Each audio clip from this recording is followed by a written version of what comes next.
तो अदीब दूसरों से क्यों मुख्तलिफ होता है?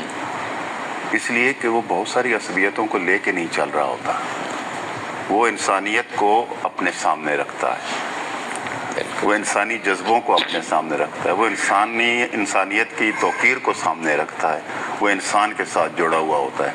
कोई शक और नतीजा ये है कि बहुत सारी चीज़ें, तो यही वजह है कि आपको बहुत सारे मैं ये समझता हूँ कि सबसे पहले हम उनकी बात करते नजर आएंगे। जी जी, खून खराबे के हक में नहीं है। वो समझते हैं कि आप अगर एक ग्रोह के साथ हैं और दूसरा ग्रोह दुश्मन का है तो मरने वाला वो भी किसी माँ का बच्चा होगा, सही, आपके यहाँ भी और उधर भी। लेकिन एक वक्त आता है, यानी अमन की ख्वाहिश का मतलब ये नहीं है कि वो जालिम के हक में खड़े हो, जालिम के आगे सरेंडर कर दें। वो ऐसा नहीं है, वो जारे के सामने नहीं खड़े होंगे, लेकिन वो आखिरी वक्त तक उनकी ख्वाहिश ये होगी कि अमन रहे, और जब जंग होना शुरू हो जाए तो भी उनकी ख्वाहिश होगी कि ये जल्द अज जल्द ख़त्म हो। बिल्कुल।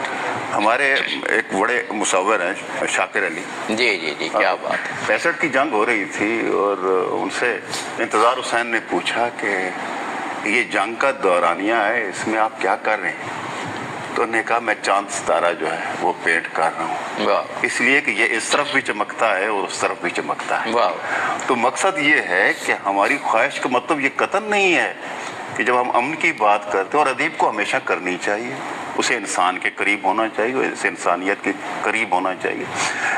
इस शदीद ख्वाहिश के बावजूद भी जब जंग थोपी जाएगी तो ज़ाहिर है अपने वतन के साथ मोहब्बत, मजलूम के साथ मोहब्बत, ये वो चीज़ें हैं जो हमारे यहाँ एक ख़ास जज्बा खैर के तहत भी मौजूद होती हैं, और वो हमें मजबूर करती हैं, हमें उस पर उकसाती हैं, हमें उनके साथ वाबस्ता रहने पर मजबूर करती हैं।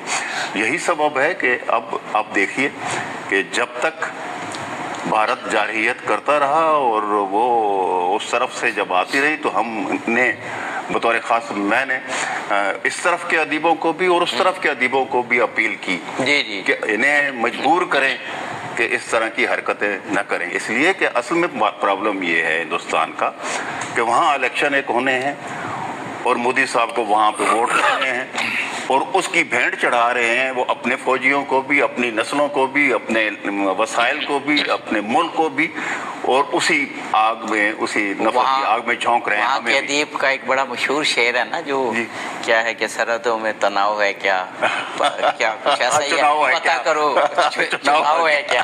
तो ये वहाँ इंडिया की अदीब का शेर है। इसके पीछे कोई जंग के पीछे कोई लॉजिक कोई नजर नहीं आती है।